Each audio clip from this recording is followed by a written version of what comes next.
Kumusta mga kaibigan, maligayang pagdating sa aking channel. Aesthetic paliwanag mula sa Yagmer Yoxel. Kung gagawin ko ito, hindi ko may tatago ang punto sa huling panahon kasama ang kanyang karera at kasamahan na si Boris Bactas na may pag-ibig ng agenda na si Yurok Yoxel na walang aesthetic interbensyon sa kanyang mukha.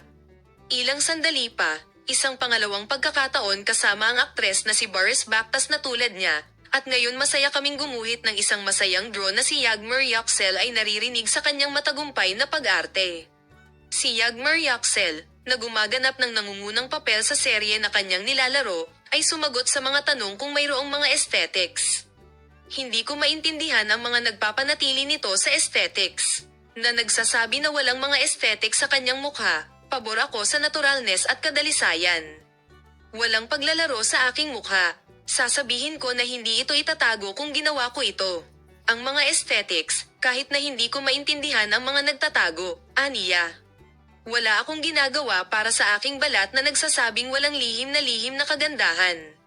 Sinabi niya na wala akong lunas o ano pa man. Yagmer Yoxel Fast Food, na nagsasabing kinakain ko ang lahat na nababagay sa aking palad. Sinabi niya na mag-aalaga siyang uminom ng tubig.